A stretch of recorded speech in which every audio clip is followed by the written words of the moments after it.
Good morning. Wow. You haven't been here very long yet, but even if you had the worst week of your life, you should have been encouraged in the last 10 minutes that Jesus has risen from the dead and the same power lives in you. Good stuff. My name's Jeff. I too want to welcome you today.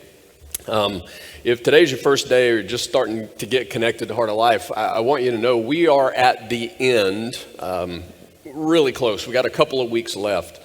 We're at the end of our gigantic summer talk series, and by that I just mean a section. We go through the Bible section by section, and we've been in a series called Search for a King, which is all about the life of King David, 1 Samuel and 2 Samuel. And we're really getting close to the end. Today we're in chapter 9 of 2 Samuel. If you got a Bible and you want to follow along with us, whether that's paper or your phone or whatever you got, it'll also be on the screen if you want to follow along.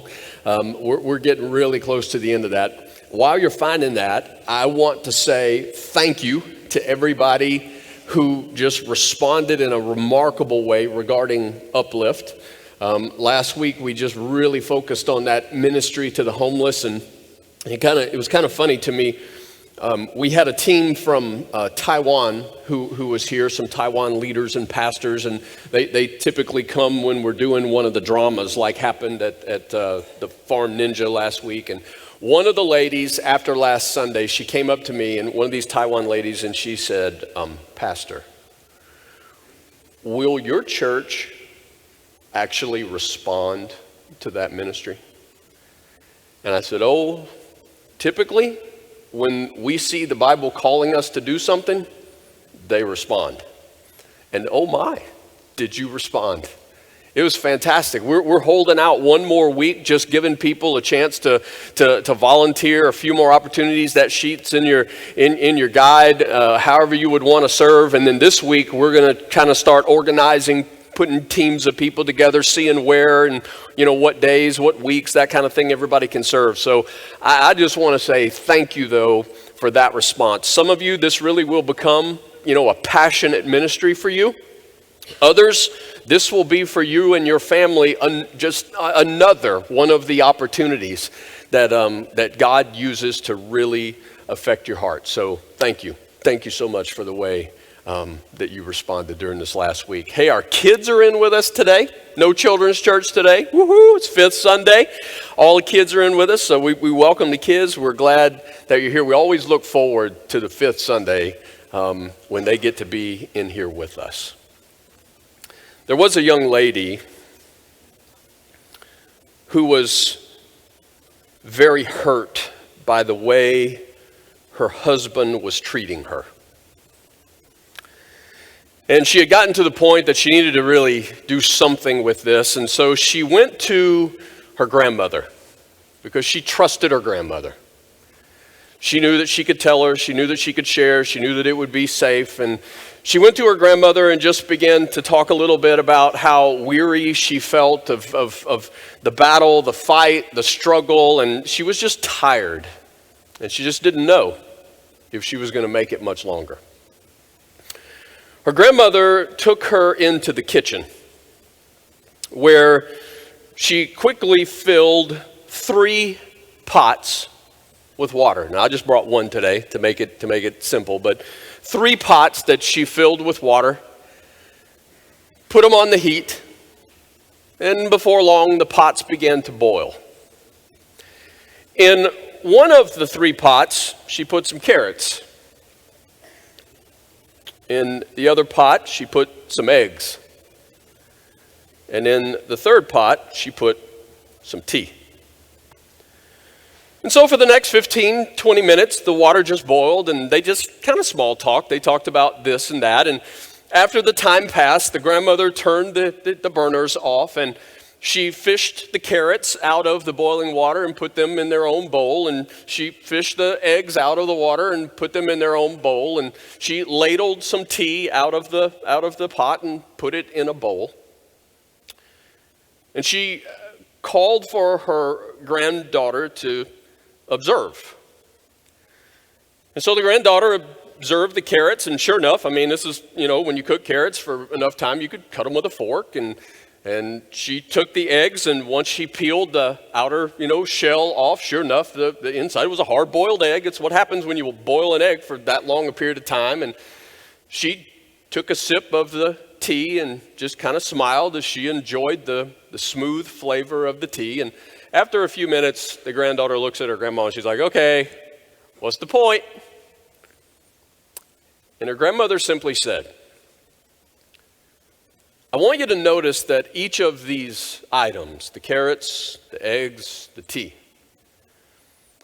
they all went through the same circumstance. It's the same setting, it's boiling water." She said, "But do you notice that the carrot, it went in strong, it went in tough, it's a carrot. But by the time it came out, it was really soft and it was weak." She said, "The egg, it went in fragile. That outer thin shell, it's really thin and it's protecting that liquid on the inside. But after sitting through the boiling water for so long, now it was such the case that the inside actually seemed harder than the outside. The tea," the grandmother said, "however, is unique. Because the tea in the boiling water changed the water." And the grandmother simply looked at her and asked the pointed question, "Which one are you?" In 2 Samuel chapter 9, verse 1, when David asked, "Is there anyone still left of the house of Saul to whom I can show kindness for Jonathan's sake?" I want you to know David was declaring which one he was. In that question, is there anyone still left of the house of Saul to whom I can show kindness for Jonathan's sake? David was declaring which one he was. See, you need to know that Saul here was the king prior to David. And Saul hunted David down like an animal, literally chased him. He was threatened by David's success as a young man. Saul tried to pin David to a wall with a spear twice. He attempted to mess up David's family. He tried to slander David's name and his character before the nation. I mean, this is how Saul treated David. To say that David went through some heat is an understatement. For years and years and years of his life. Now, wouldn't you agree with me? It would really be easy to see how David, going through such harsh treatment, no matter how tough of a young man he started out to be, can't you see how easy it would have been for him to come out the other side really weak? Just beaten up and beaten down. Or can't you see how easy it would be for a guy like David, no matter how he entered the circumstance, to go through such adversity and to go through such pain? Can't you see how by the time he walks out the other side, even if you could crack through the shell that was on the outside, you would find a heart that was hardened and a man who was bitter? I mean, it would be so easy to see that, but something unexpected happened to David through the boiling water. Though David was treated horribly by Saul, David chose to show kindness to Saul's family. That's unexpected. And in the Bible, we call that word grace. Now, the word in the text is kindness. But quite honestly, it could very easily be translated as grace. This word in the Hebrew that refers to such favor, a demonstration of love that is undeserved. It is often the term that we would call grace. That's what David is displaying here. I want you to notice he did not ask the question, is there anyone qualified? He did not ask the question, is there anyone worthy? David simply said, regardless of who they are, is there anyone? Is there anyone to whom I can show kindness? That's unqualified acceptance based on some unconditional love. Verse 2. Now there was a servant of Saul's household named Ziba. I like the name. They summoned him to appear before David, and the king said to him, "Are you Ziba?" "At your service," he replied. The king asked, "Is there no one still alive from the house of Saul to whom I can show God's kindness?" Ziba answered the king, "There is still a son of Jonathan. He is lame in both feet." Now, that's an interesting detail that Ziba chooses to give there. The question that David asked, is there anybody left? And Ziba's like, yeah, there's somebody left, but here's what you need to know. I think it allows us to read between the lines a little bit. What I hear Ziba saying is, David, you asked the question, is there anyone left? I'm answering you and I'm saying, yes, there's someone left, but David, you might want to reconsider this because honestly, this guy's not going to be like everybody else in your court. You got strong people in your court, David. You got powerful people around you, David. This guy may not fit your surroundings. You live in this, you got a beautiful throne room. You've got this remarkable palace. This guy, David, he has a serious disability. You live in a world that is just short of what looks like perfection, and this guy is broken. Is there anyone? Yes. But he's crippled. And I absolutely love David's response. Verse 4. Where is he? I love that. David's first question is not, well, how bad is it? David's first question is not, well, okay, what does that mean for us around the palace? What's that going to take? What is that going to mean in terms of care? And how's that going to affect? He doesn't even ask how it happened. He simply asks the question, where is he? That's the kind of question that grace will ask. Grace doesn't look for things that have been done in order to deserve love. And so David just simply responds, where is he? The king asked, and Ziba answered, he is at the house of Machir, son of Amiel, in Lo-debar. Now, lots of times we read through names, and names are just names. I mean, we struggle to pronounce them, and sometimes I fake it because I don't really get them all right all the time. And if you track me long enough, I might even pronounce one way in this service, and I'll pronounce it differently in Lee Summit. It's because in the moment I forget what I've studied during the week and how you actually pronounce it. I'm saying this time, the geographical term is interesting. Lo-debar.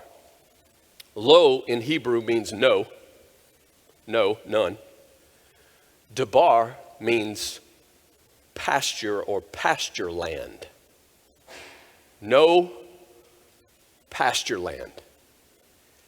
In other words, in a day where pasture land was critical to survival and thriving, this guy lives in a place where that's not the case. A desolate place, a barren place, an empty place, a place with no pasture land where nobody wants to live. Why is he there? Well, I need to give you a little bit of history and tell you that it was customary in that day, really worldwide, that when a new king came into power, like David, he assumes the throne, he's now the king. It was really customary for a king to be intentional about exterminating anybody connected to the prior king's family. Now, why would you think that would be? Because once people have tasted power, they really don't like giving up power, to be honest. And so when somebody's been a part of the king's family, but now that king's no longer there, there's a new king in power, they may be willing to sit under that power for a while, but as time rolls, they begin to think, well, man, what if I were the king? And so there's just this possibility of betrayal. There's this possibility of being stabbed in the back. And so it was customary that when a king took a throne, they would get rid of the previous king's dynasty. And only those who were fortunate enough to escape death would just spend the rest of their life hiding. That's why this guy is where he's at. He's from the house of Saul. And did you know the Bible even tells us why he's crippled? Now you got to back up a couple of chapters, back to 2 Samuel chapter 4, verse 4. And here's what it says. Jonathan, son of Saul, had a son who was lame in both feet.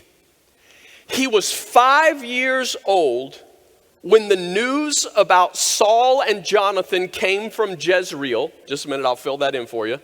His nurse picked him up and fled, but as she hurried to leave, he fell and became disabled. His name was Mephibosheth. Now that's a great name. But this is his story. When Saul dies, his nurse gets the word. She knows the king is dead. David will now assume the throne. And typically what happens when a new king takes the throne, anybody associated to the old king is gone. She picks up 5-year-old Mephibosheth in order to protect, and she runs. But while she's running, something happens. We don't know. Does she fall and fall on him? Is it just the case that his little 5-year-old legs can't keep up? He somehow falls. He is crippled, and he never walks again.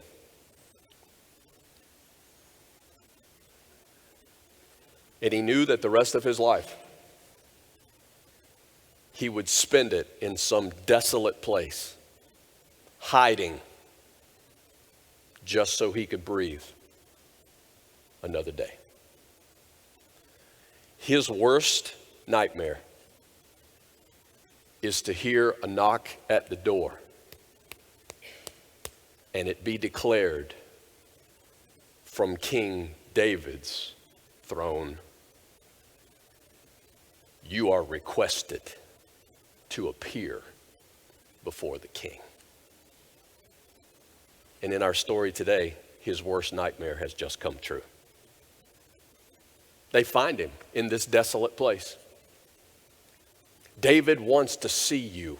Can you imagine the fear? Verse 5. So King David had him brought from Lo-debar, from the house of Machir, son of Ammiel.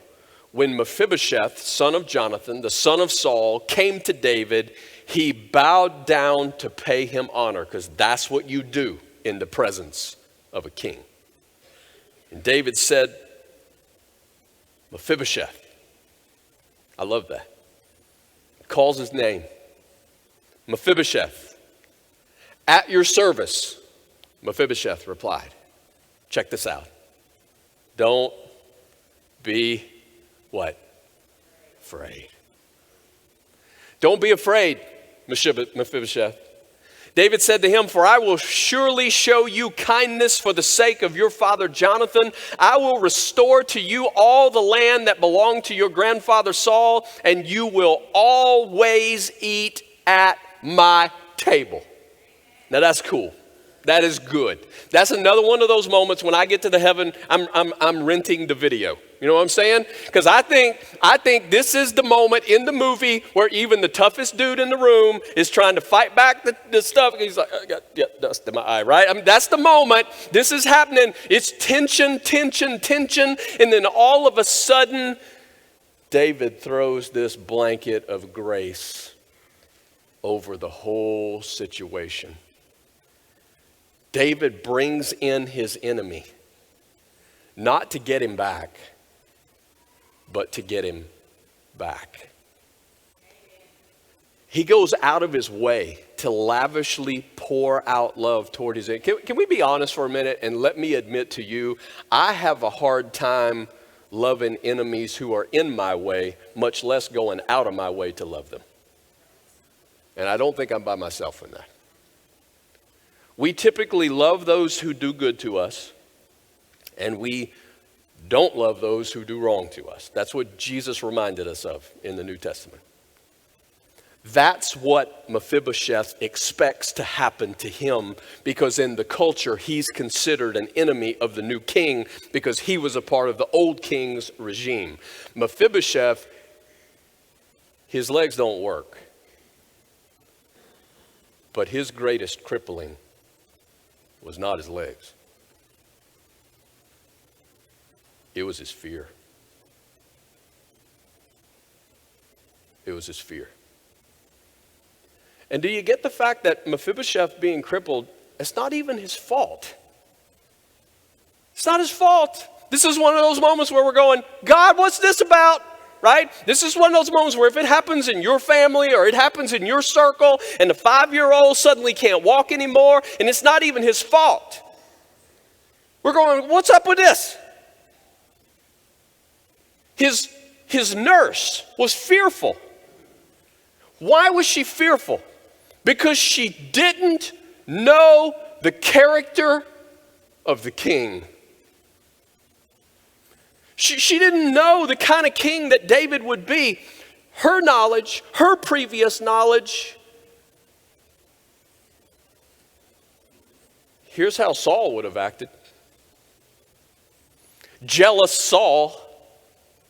Saul who would quickly get rid of those who were any kind of threat to him. Saul who would try to pin David to the wall. Saul who would try to mess up his family. This is how the only king she knew would respond. And so she just assumes that King David would respond the same way. So in her fear for Mephibosheth's life, out of a fear of a king that she didn't know, he became crippled. I read this story and I look around this room and I think about the people who are going to hear my voice this week. Some of you are just like Mephibosheth, that you find yourself crippled by the fear of other people around you. Some of you are in marriages like that. It's cold. It hurts. And it's because somebody, or maybe both, at times in that marriage, there is a fear, there is a lack of trust, and it has to do with circumstances of hurt. It has to do with circumstances of betrayal.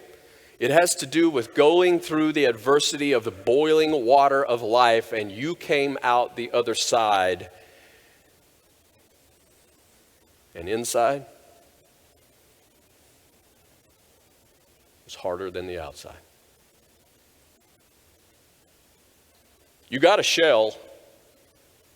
Your shell's to protect you from ever being hurt again. Your shell is to protect you from ever being too vulnerable again. But the truth be known, even if they got past your shell, what they find in the second layer is just as tough as the first layer, because when you went through the adversity, your heart became bitter and it became tough. And now there's no vulnerability. There's no rebuilding of trust. And so in a marriage, it won't work. The basis is a trust. The basis is a oneness. You can't really love if there is no trust and when there's never healing. And so some of you are wounded by the fear of somebody else. We got families We got families that are living in the temporary aspect of this world. Everything's about the now because parents are afraid to really follow Jesus. Can we really trust him? Will we really do what he calls us to do? Will we really give what he calls us to give? Because the security we find is the stuff of this world. And so it's all about accumulating, and it's all about insulating, and it's all about protecting who we are and what we've got. And because they live in fear, a family never actually lives in the supernatural power of the one who lives within them, who rose from the dead. We come to church to sing about it, but we're too beat up to actually trust it. Verse 8. Mephibosheth bowed down and said, "What is your servant that you should notice," check this out, "a dead dog like me?" You're like, that's kind of weird. Well, just think of it, just a term in his day of something worthless, scum of the earth, however, whatever kind of description you want to give to it. It's just something that's absolutely worthless. What is your servant that you should notice a dead dog like me? That's how Mephibosheth sees himself. That's how he's describing himself in the presence of the king. I got to ask you this morning, some of you, it's like, are you, for fear of being rejected, you find yourself giving similar labels? The culture changes the phrasing, but you still tend to talk about, you still tend to refer to yourself that way. Because there's something within you that even though you've heard about God and even though you've heard about a Jesus who loves you, you're so afraid to trust him that you just can't see that he really has brought you in, and that he really does want to adopt you as his child, and that he really does make you an heir. But you're still so afraid that you won't open up to his love. But David doesn't call him a dead dog. David, the king, calls him by his name, Mephibosheth. And I want you to know today, the king of the universe calls you by name. There are some of you in this room, you really have put your trust in Jesus. You really are sons and daughters of a king. And he calls you by name. This is personal with him. Some of you need to stop referring to yourself like you simply see yourself. Some of you got to fight through seeing yourself like other people tend to label you. And you got to start seeing you for the truth of what God declares a long time ago of who you are as his sons and daughters. You are not scum of the earth. You are not worthless. The king loves you. He has called for you. He brings you in. He welcomes you to his table. He loves you. You got to trust him. Verse 9. Verse 9. Then the king summoned Ziba, Saul's steward, and he said to him, "I have given your master's grandson everything that belonged to Saul and his family." Gave it back to him. "You and your sons and your servants are to farm the land for him and bring in the crops so that your master's grandson may be provided for." David set him up for the long haul. "And Mephibosheth, son of your master, will always eat at my table." He's already told us that once. I think that's kind of key. He's telling us again. Now, Ziba had 15 sons and 20 servants. They're just letting us know he's got the resources to do what he's being asked to do here. Then Ziba said to the king, "Your servant will do whatever my lord the king commands his servant to do." So Mephibosheth ate at David's table like one of the king's sons. Mephibosheth had a young son named Micah. And all the members of Ziba's household were servants of Mephibosheth. And Mephibosheth lived in Jerusalem because You getting the point here? He always ate at the king's table. Oh, he was lame in both feet. It is impossible to read the story of David and Mephibosheth without seeing the king. And I'm not talking about David. I'm talking about Jesus. It is impossible to read this story. Because here's what we know. We really are like Mephibosheth. We really are. We who were far off, but a king in Jesus who has brought us near. David bringing the grandson of Saul into his house, that really could cost him big time. It could. There's really a risk here. There's a risk. I mean, that down the road, Mephibosheth could have gained enough force, enough power that he could have set up his own kingdom against David's kingdom. I'm reminding you this morning that when Jesus brought us in, it cost him big time. It did cost him a cross. As a result of our sin, we set up our own kingdoms against his kingdom, and we make ourselves the king. We call the shots. I'm the one who makes the decisions in place of he, the king of our life. But then, there's grace. The Apostle Paul makes reference to it in the New Testament. In Romans chapter 5, he said it this way in verse 6. He said, you see, at just the right time, when we were still crippled, powerless, Christ died for the ungodly. And then in verse 8, he says, but God demonstrates his love for us in this, while we were still sinners, still broken, still crippled, he died for us. And then he just kind of sums it up in verse 10. He says, while we were God's enemies, we were reconciled to him through the death of his son. When we were enemies, when we were still sinners, do you see the beauty of this? God calls you to the table,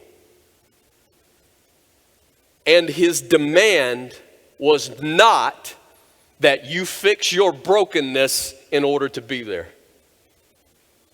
Don't you love that? That's so different than every other religion in the world. Every other religion in the world says, here's the steps you take. Get your stuff together. Get your life in order. Do this, do this, do this, do this. And then we'll talk about if you could ever actually deserve a place at the table. But the grace we're celebrating today is about a God who calls you, brings you in your brokenness, and then at the table is the very place that he heals you. That's so opposite from the rest of the world. Whatever has been done to you,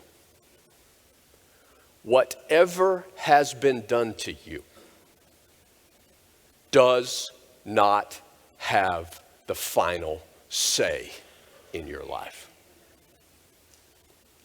The King who died and rose from the dead has the final say in your life. And today, he calls you by name. He invites you to the table. And I'm telling you, once you've tasted grace, then you live it and you give it. That means some of you today, there needs to be some forgiveness. No, really. Some forgiveness. The unforgiveness will leave you in a barren place. It will leave you in a cold marriage. It will leave you in an empty household.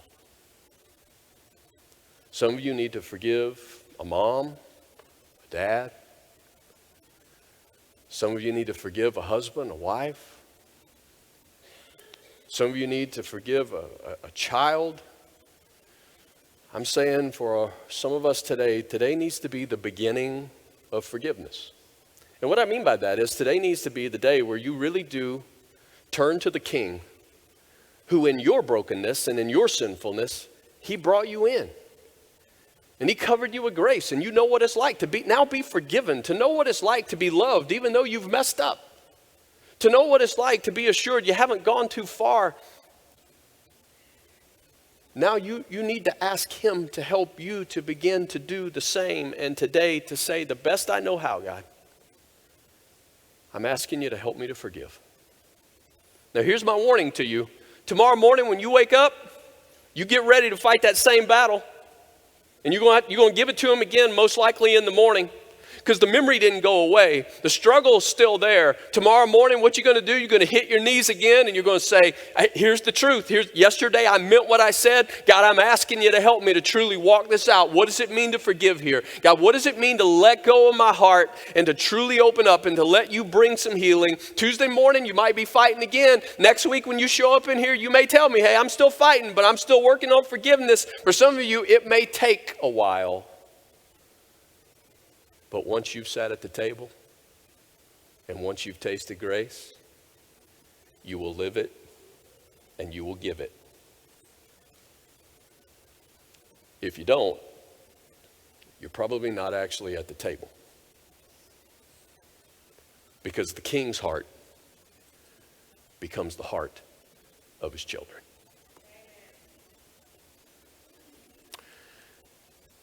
I'm going to ask band to come on if they would, and we're gonna celebrate a little bit today. While they're coming, I want you to try to imagine, try to picture a little bit the years that followed at David's table. Come on. I mean, I want you to imagine, now this is the king, so he can put on the spread, right? This is not, I think all we got is bologna left. So this is the king. He can put on the spread. And so every night at the table, the meal is prepared and the dinner bell rings. And in comes the family of the king. Here comes Amnon. He's David's oldest son. You hardly ever hear about him except for some bad stuff, which we'll get to. But he's quite clever and witty, and he's the oldest child. He is the oldest son of King David. He comes in and he takes his seat at the table because he's a child of the king. And maybe in comes Joab. Joab's actually a nephew, but he's close family. This guy, he's tall, he's muscular, he's attractive. His skin is bronze from the sun. He's a soldier. In fact, he would become the lead for David's army, his military. This guy was tough. He comes in, he looks like he belongs at David's table. He takes his chair. He's the family of the king. Absalom enters. You talk about handsome. Apparently this dude from head to toe, there was no blemish on him whatsoever. He looks like a child of the king. He comes in, he takes his place at the table. Tamar comes in, the beautiful, tender daughter of the king. She takes her place at the table. Eventually Solomon would be in the picture. He comes in. I mean, the guy with wisdom, the future king of God, he takes his place at the table. And then you hear it. Clump, clump. Clump, clump. And here he comes, hobbling in. It's Mephibosheth. Takes him a little longer to get there than everybody else, but as he gets to the table, he smiles. He takes his seat because there's a place at the table for him. He is now a child of the king. And grace, like that tablecloth that covers his legs, covers his life. And then King David enters. And as he walks along that table to take his seat, his hand brushes along the back of Mephibosheth. And he hears the most beautiful words that could ever be said from a king. Mephibosheth, my child, welcome to my table. Y'all, come on. You know where I'm going. The Bible says that one day, all of us who know Jesus, we will see it. Because the family's going to gather one day. I got some hope for you that this crazy world that we live in right now, it won't always be this way. Because the King's coming back. He's coming back in order to take those of us who have put our trust in him with him to a place that he has prepared for us. And the Bible's really clear. There's a table. There's a table and the meal will be prepared. And can you imagine when the family gathers and there you sit, Peter, John, Paul, are you serious? Like James, will you pass the potatoes, man? Come on. Can you imagine?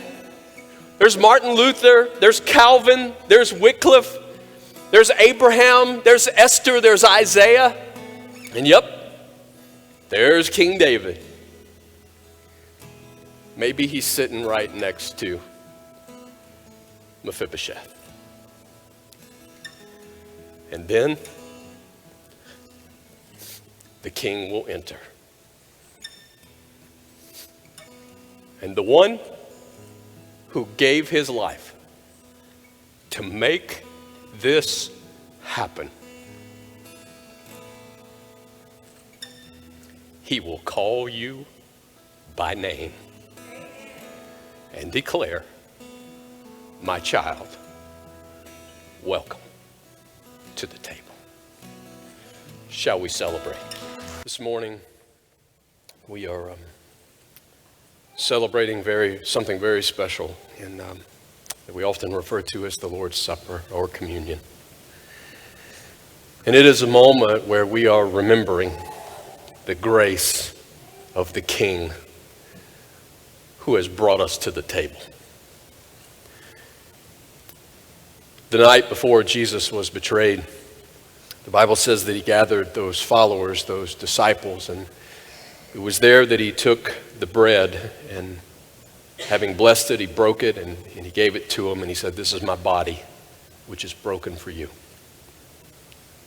And after that, he took the cup and he blessed it and he gave it to them and he said, drink this is my blood that was shed for you.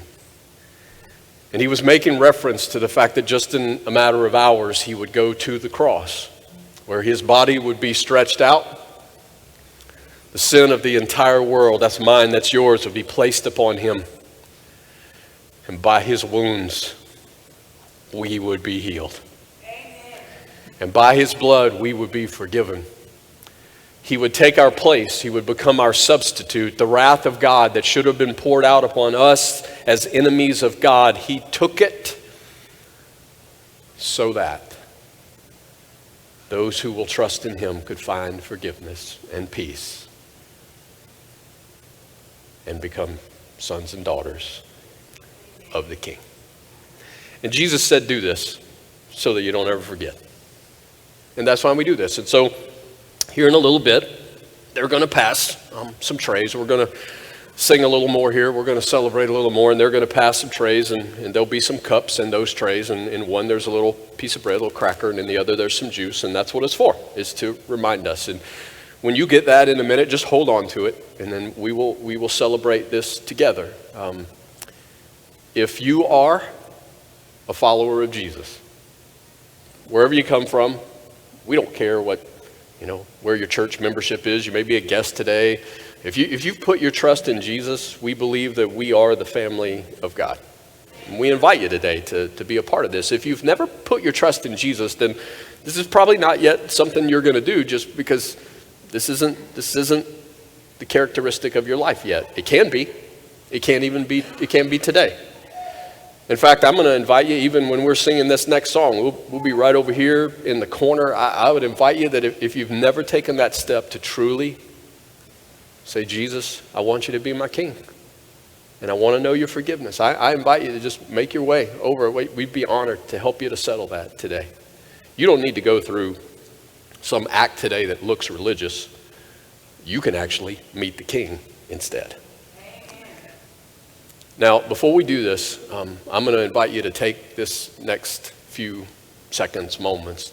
The Bible calls us to examine our heart, because we're not to make a mockery of this, which means for some of us, really what we talked about a few minutes ago, you really need to say to him, God, I need to forgive. I need to forgive. You may need to ask him for forgiveness for something that you know that he's been working on you about. There may be some forgiveness that you need to extend. And in this moment today, you can say to him, God, to the best I know how, I want to forgive. Will you help me to take the steps that I need to take? If you're not willing to do that, you probably are not going to want to walk through this, because this is all about you being forgiven. And the heart of the king is the heart of the children. But the point is not to say, hey, if you have unforgiveness, then you're not allowed to take this. The point of examination is to say, if you have unforgiveness, take it to your king, ask him to help you, and then celebrate with his kids that he gives you the power, because the one who lives in you has the power to raise the dead.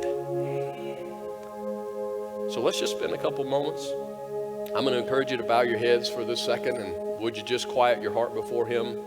Ask him to help you to zero in on what we're about to do, and then I'll pray for us, and then we're going to sing, and as we sing, they're going to pass those trays, and we'll celebrate. Let's quiet before him. Let's bow before him.